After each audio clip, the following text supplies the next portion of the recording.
We begin today's show in Minneapolis, where at least 50 protesters were arrested outside the Whipple Federal Building this weekend as they marked 1 month since the fatal shooting of Renee Good, the 37-year-old mother of 3 killed by an ICE agent on January 7th. The Whipple Federal Building has been a staging ground for federal immigration agents deployed to the Twin Cities, as well as at the heart of ongoing protests against Trump's raids. Good's fatal shooting, as well as the killing just days later of Alex Pretty, a 37-year-old ICU nurse who worked in the Minneapolis Veterans Health Care System, have sparked nationwide protests in response to Trump's immigration crackdown.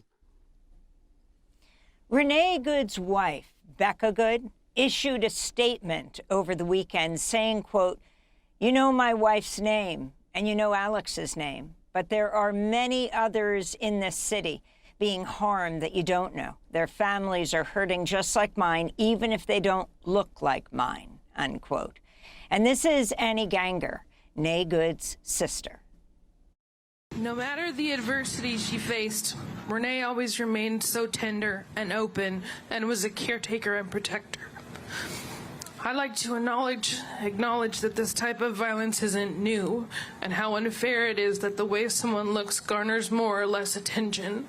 And I'm so sorry that this is the reality.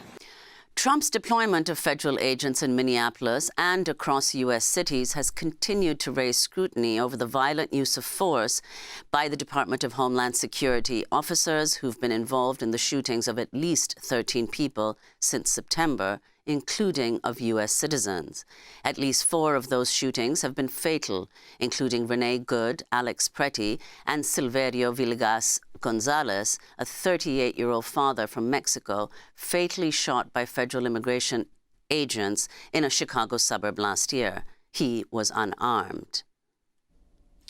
Last week, the brothers of Renee Good, Brent and Luke Ganger, testified at a hearing held by Congressional Democrats. Among others who testified was Martin Daniel Rascon, who was shot at by border agents in California while driving with his family, Marimar Martinez, who was shot 5 times by a federal immigration agent in Chicago last year, and Aliya Rahman, who was violently dragged out of her car by federal immigration officers in Minneapolis after they smashed the car window.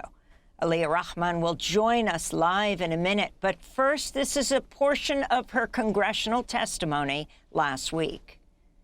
My name is Aliya Rahman, and I am a resident of South Minneapolis. I'm a Bangladeshi American, born in northern Wisconsin, and I'm a disabled person with autism and a traumatic brain injury. Not all autistic brains do this, but mine fixates on sounds, numbers, and patterns. And while what the world saw happen to me exactly 3 weeks ago today on video was a terrible violation, it is still nothing compared to the horrific practices I saw inside the Whipple Center. So I am here today with a duty to the people who have not had the privilege of coming home, and I offer this data because these practices must end now. On January 13th, on the way to my 39th appointment at Hennepin County's Traumatic Brain Injury Center, I encountered a traffic jam caused by ICE vehicles and no signs indicating how to get around it. I had not wanted to pull into a blocked, chaotic intersection, but verbally agreed to do so and rolled down my window after an agent yelled, "Move!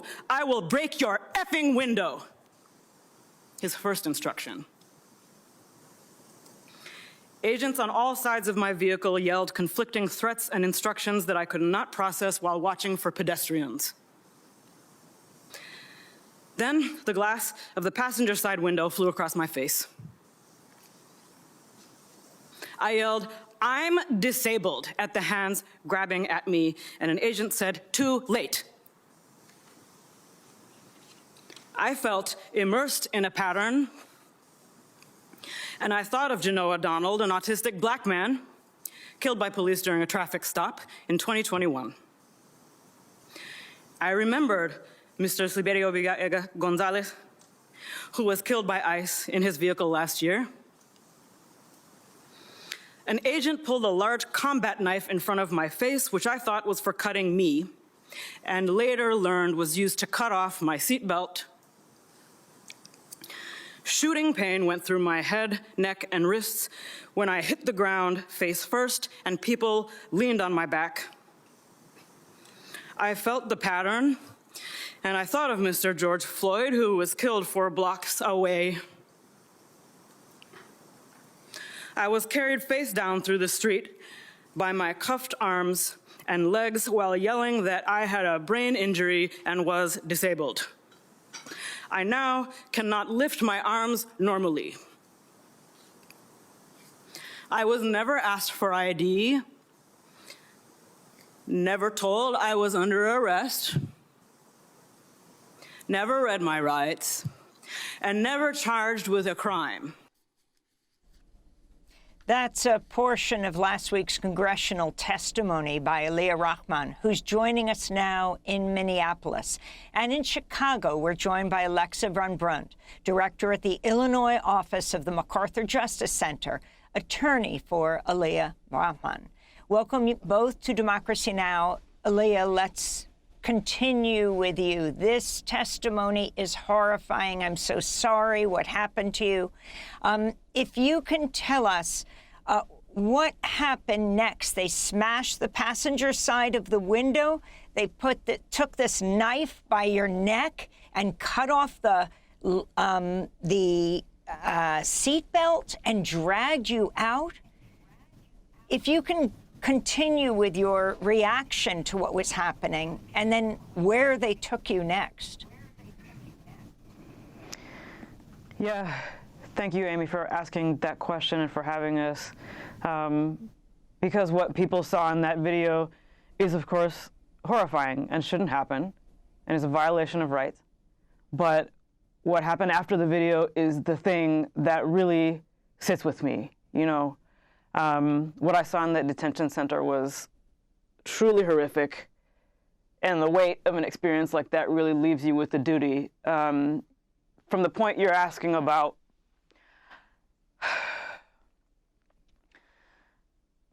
you know, I hit the ground a couple of times. The second time was face first, and I felt agents on my upper body, my back and neck. Shooting pain starts going through my head and neck and wrists. As we know, I already had a brain injury and had told them I was disabled before they did that. And when I get to the Whipple Center, this kind of dynamic of having a complete disregard for any human's humanity or living body was absolutely continued. Absolutely. You know, the first thing you see, first thing I saw anyway, arriving at Whipple, is lines of black and brown people chained together, being marched in the cold. I become one of these people outside in this outdoor loading dock as we are absolutely dehumanized, taunted, and not given medical care at any point. For me, not given disability accommodations like walking aids that I need. I can certainly talk about more of either of those things, but you know, I was taken out of that place unconscious. And I believe that I lived because I had a cellmate who was willing to put herself in danger to bang on the door after I was unconscious. It was well over an hour from the first time we said this is an emergency, because my speech had started to slur and my vision had blurred. And one of the last things I heard on that cell floor was my cellmate begging for medical care and somebody outside saying, "We don't want to step on ICE's toes." And when I opened my eyes at the emergency room, they told me I was being treated for assault wounds. Well, Aliya, again, we're so sorry for this horrific experience of all that you endured. So did you in fact receive any medical care? And then also, did you have access to any legal advice? Were you able to access an attorney? Were you told that you were entitled to one? I did not receive any medical care while I was conscious. When I arrived at the Whipple Center, I was already injured. I cannot lift my arms now, normally. I don't know how long that will be with me. You know, my body will heal or it won't. But it's important to me to fulfill a duty to folks like Mr. Mondragon, who you just mentioned, right? It is completely consistent with my experience to hear that the story of these folks that he ran into a wall head first is not true. Of course it can't be. Because these people do not regard human bodies as attached to humans. And so, no, I arrived injured and I wasn't given a medical screening. And you know, from the second, you all can hear it in the video, from the second they first put their hands on me in the car, all the way through transport to the Whipple Center, from the moment I arrived at Whipple Center, I was asking for disability accommodations like, did anybody bring my cane? I asked for a lawyer. I asked, am I being charged with something? I was not given a phone call. I was not able to speak to a lawyer. I was not told that I was charged with anything. I was lifted from my chair by my injured shoulders when I asked for a cane and prodded in the back and said, walk, you can do it. All the while having to worry that I'm going to fall down and hit my head again. I finally found a wheelchair. I was placed in it. After a good long time of asking for this and being told, we don't know if we have wheelchairs here, like that is not an answer to that question. At a federal facility, you should know if there's a wheelchair there. And when I was placed in it, the man who was supposed to wheel me to interrogation paused for a second to take the time to say, hey, you were driving, right? So your legs do work. And you really have to think about a sentence like that, because that does not help anybody complete their job faster. If their job is related to immigration or public safety, it does help you complete your job if the point is to dehumanize and terrorize people into not speaking. Obviously, you know, that didn't work in my case. I'm here, I'm not going to stop talking, but no, I hear your question as a general question of, were any of your rights respected? Were your medical needs respected? The answer to that is no, and I think we have lots of testimony from folks inside these places that's consistent with that, and I'm very confused why we haven't immediately investigated these places and interviewed everyone who's been through them. Aaliyah, you said that they referred to the people at Whipple at the detention center as bodies, not people? Absolutely. Before that even, when I was placed in that SUV, after the videos where y'all can see me yelling, I have a brain injury, I am disabled, I am autistic, asking for help around that, the answer I got was laughter and the driver radioing in, we're bringing in a body. And you know, I really had to ask myself, what is going to happen to me before I get there if that's what they're saying? And when I get there, you hear this word yelled. There are lines of people being marched. There are confused staff. Those agents had no concept of how to do the tasks that they were assigned unless that task is dehumanization. They're really yelling things like, they're bringing in bodies 7 or 8 at a time. There is no place to put them. They could not find an interrogation room for me because people kept saying, there's already a body in that one, there's already a body in that one. And again, I think human beings are not born calling each other bodies. So you have to ask, how did we get that way? And I read a lot of books. Anybody knows who studies history what happens when you have folks who are now treating these humans as bodies. And you have no reason to believe you're going to make it out alive from a place where they're already calling you a body. Well, I'd like to bring in, Aliya, your legal counsel, Alexa Van Brunt. Now, Alexa, this testimony, what Aliya experienced is really horrifying. Also, her descriptions of what she saw when she was arrested wrongfully. What kind of legal recourse does she have? Oh, thank you so much for asking that question. It's been a major topic of discussion by advocates and by Congress and by lawyers. And it's a really timely and important discussion to have, because there are limits to the kind of legal recourse people have at this stage against ICE agents, against federal agents who violate their rights.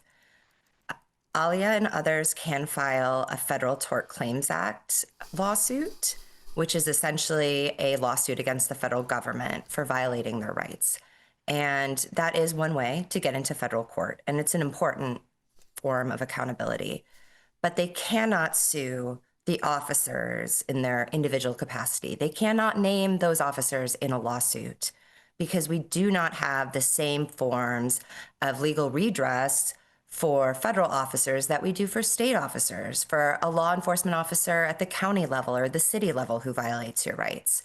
And that's the result of many years of legal cases from the Supreme Court and other court cases limiting accountability for federal officers under the Bivens doctrine, as is often talked about these days. But on a positive note, a lot of state legislatures have started to discuss ways to hold federal officers accountable, including where I'm based in Chicago and Illinois, passing laws called state Bivens laws that permit people whose rights have been violated, like Aliya, to file actions against those who violated their rights, the federal officers. So these state laws hold some promise, but it would be really, really a very beneficial thing for everyone if Congress could change the laws so that federal officers can be held accountable themselves in a court of law. Well, thank you very much, Alexa Van Brunt, attorney for Minneapolis resident Aliya Rahman. Last month, I smashed her car window, dragged her out, and detained her. Thanks for watching Democracy Now! On YouTube. Subscribe to the channel and turn on notifications to make sure you never miss a video. And for more of our audience-supported journalism, go to democracynow.org, where you can download our news app, sign up for our newsletter, subscribe to the daily podcast, and so much more.